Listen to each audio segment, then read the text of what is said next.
Hi guys, क्या हाल चाल? बढ़िया एकदम। So I welcome to all of you in your प्यार सा चैनल सक्सेस भारत, जहां पे मैं आज आपको बताने वाला हूं CUET के बारे में कंप्लीट इंफॉर्मेशंस बहुत ही कम टाइम के अंदर।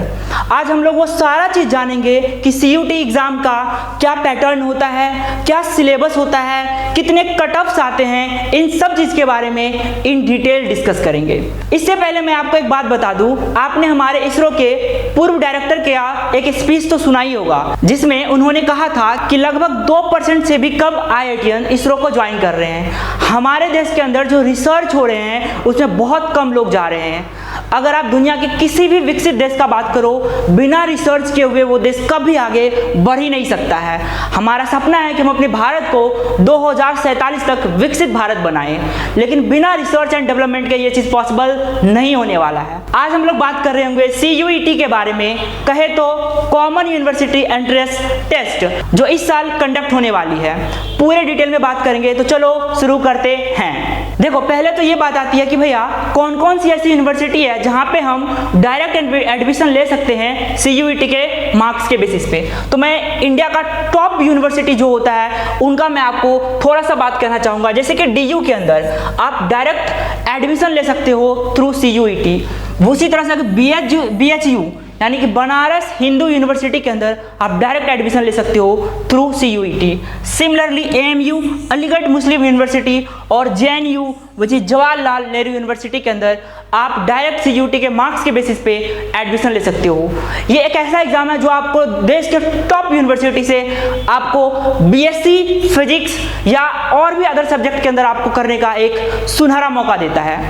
अब बात आता है कि भैया इस CUET तो समझ में आया कि कॉमन यूनिवर्सिटी एंट्रेंस टेस्ट, यानी एक एग्जाम दो और भारत के सारी यूनिवर्सिटी के जो टॉप यूनिवर्सिटी हैं सबके अंदर आप एलिजिबल हो जाओगे एडमिशन के लिए। तो अब बात आती है कि भैया इसका मार्किंग स्कीम क्या होता है, पहला चीज। दूसरा, इसका सिलेबस क्या है। बेसिकली मैं आपको आज फिजिक्स का पूरा सिलेबस बताने वाला हूं, तो इसी तरह से आप चाहो तो अलग अलग का भी देख सकते हो। हमारी टीम ने इसके ऊपर बहुत सारे ऑलरेडी वीडियो डाल रखे हैं। उसी तरह से हम लोग देखेंगे ईयर वाइज इसका कट ऑफ कितना होता है, इन तीनों चीजों को और हम लोग डिटेल में डिस्कस करने वाले हैं। तो जैसा कि मैंने आपको बोला कि हम लोग पहले एग्जाम पैटर्न के बारे में डिस्कस करेंगे, किसका पैटर्न क्या होता है। दूसरा होगा मार्किंग स्कीम, किस तरह से नंबर अलाउड किया जाता है, क्या निगेटिव मार्किंग होता भी है कि नहीं, या होता है तो कितना होता है, इन सारी बातों को। और उसके बाद सिलेबस का एनालिसिस देखेंगे, जहां पे मैं आपको आज फिजिक्स का कंप्लीट एनालिसिस बताने वाला हूं। उसके बाद हम लोग देखेंगे कि ईयर वाइज वेटेज कितना होता है, और साथ में जो कट ऑफ होता है, ईयर वाइज कट ऑफ हम लोग देखने वाले हैं कि कितना रहने वाला है। तो चलो आगे बढ़ते हैं। देखो, फिजिक्स की अगर मैं बात करूं, सबसे पहले एग्जाम पैटर्न का, तो एग्जाम लेने वाला बंदा का नाम है NTA, हम सबका प्यारा NTA नेशनल टेस्टिंग एजेंसी। ये एक एजेंसी है जो एग्जाम कंडक्ट करवाती है। एग्जाम होता है कंप्यूटर बेस्ड टेस्ट, कंप्यूटर पे आपको क्वेश्चन मिलेंगे, वहीं पे आपको आंसर करने होंगे। कितने टाइम होते हैं? 60 मिनट। 60 यानी 1 घंटा का पेपर होगा आपको फिजिक्स का, अलाउड किया जाएगा 1 घंटा आपको फिजिक्स पेपर के लिए।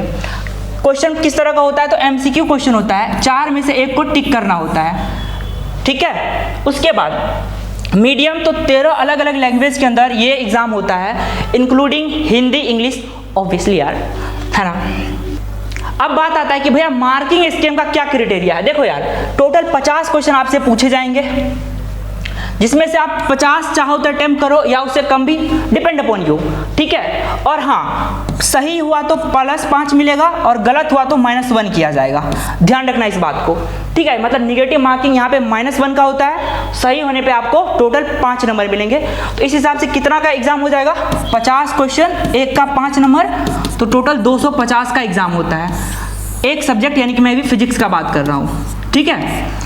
लाने कितने होते हैं वो अब हम आगे देखते हैं। देखो, अगले है सिलेबस एनालिसिस। देखो यार, इसमें आपको 12th के पेपर से क्वेश्चन पूछते हैं, मतलब 12th का जो सिलेबस है वहां से आपको NCERT बेस्ड, ध्यान रखना, टोटल NCERT बेस्ड आपको क्वेश्चन मिलने वाले हैं यहाँ पे। पहला जो मैं यूनिट वाइज अगर बताऊं तो इलेक्ट्रोस्टैटिक्स एंड करंट इलेक्ट्रिसिटी से लगभग 14 से 15 क्वेश्चंस हर साल पूछे जाते हैं, 14 to 15 क्वेश्चंस। ये बहुत ही ज़्यादा क्वेश्चन हो गए। तो one of the most important unit is your electrostatics and current electricity. ठीक है, अगले अगर मैं बात करूं तो हमारा आता है ऑप्टिक्स, ऑब्वियसली बहुत ही प्यारा। रे और वेव दोनों मिला के पूछते हैं। 10 से 12 क्वेश्चन हर साल पूछ रहा है, 10 से 12 क्वेश्चन हर साल पूछा जा रहा है यहाँ से। ठीक है, आगे बढ़ते हैं तो जो हमारा अगला यूनिट आता है which is moving charge and magnetisms. Moving charge and magnetism से आपको हर साल 8 से 10 क्वेश्चन मिल रहे होंगे। Again one of the most important chapter. अगला हमारे पास आता है इलेक्ट्रोमैग्नेटिक इंडक्शंस, अल्टरनेटिंग करंट और इलेक्ट्रोमैग्नेटिक वेव। तीनों को कंबाइन कर लूँ तो 9 से 10 क्वेश्चन हर साल आपको CUET के एग्जाम के अंदर देखने के लिए मिलता है। अगला बात कर लूँ मॉडर्न फिजिक्स, तो मॉडर्न फिजिक्स के अंदर मैं photo electric effect, atom, nuclei और सेमीकंडक्टर, इन चारों को अगर इंक्लूड कर लूँ तो 10 से 12 question. Again one of the most weightage unit in your CUET examinations, यहाँ पे आपको क्वेश्चंस मिलने वाले हैं।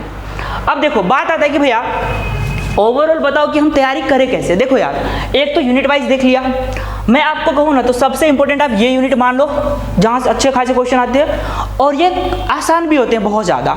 ठीक है, उसके बाद मॉडर्न फिजिक्स पे अच्छे से काम करो, ये बहुत ही आसान चैप्टर है। यहाँ पे मैं एक और चीज़ कंफर्म कर दूँ कि आपके यहाँ पे जो क्वेश्चंस पूछे जाते हैं वो ज़्यादातर कॉन्सेप्चुअल क्वेश्चंस होते हैं। ठीक है, कॉन्सेप्चुअल क्वेश्चन होंगे, यानी कि आपको न्यूमेरिकल्स उतने ज़्यादा देखने के लिए नहीं मिलेगा जितना कि थ्योरेटिकल पोर्शन का होगा। तो आप थ्योरेटिकल पार्ट को, जैसे नीट और जेईई के अंदर न्यूमेरिकल्स ज़्यादा क्वेश्चंस होते हैं, बट इस एग्जाम का एक अच्छा बात यह है कि आपको थ्योरेटिकल क्वेश्चंस ज़्यादा मिलने वाला है based on latest NCERT pattern.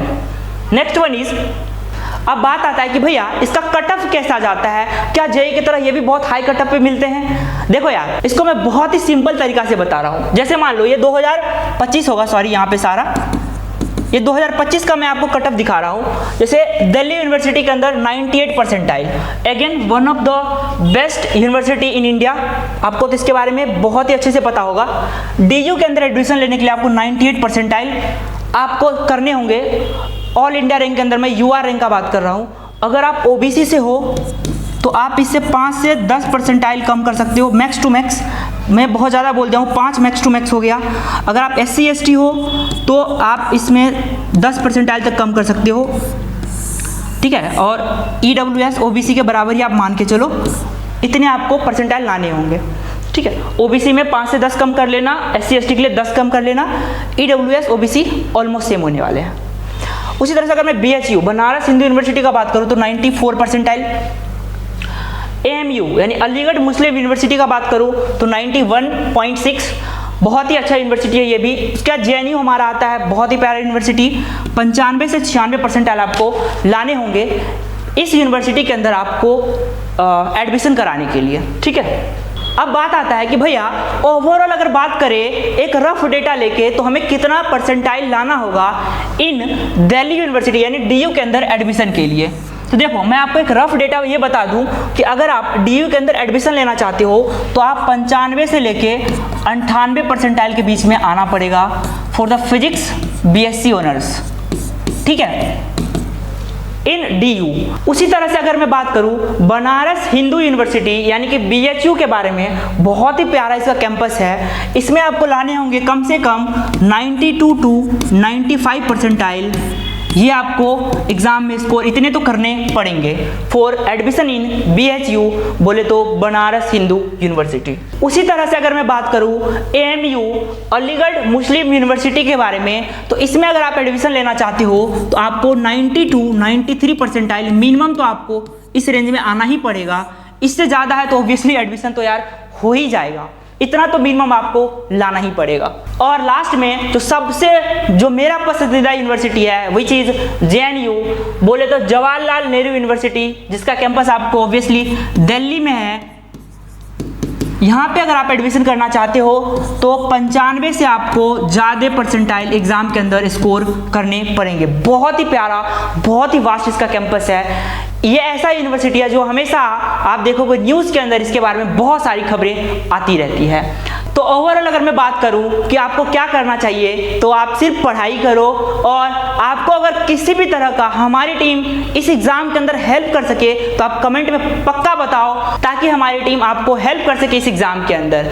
ठीक है, बाकी हमारे इंस्टीट्यूट का ये डिटेल्स है, आप यहाँ पे पढ़ना चाहो तो आराम से पढ़ सकते हो। वंस अगेन थैंक यू, पढ़ाई करते रहो, ऑल द वेरी बेस्ट।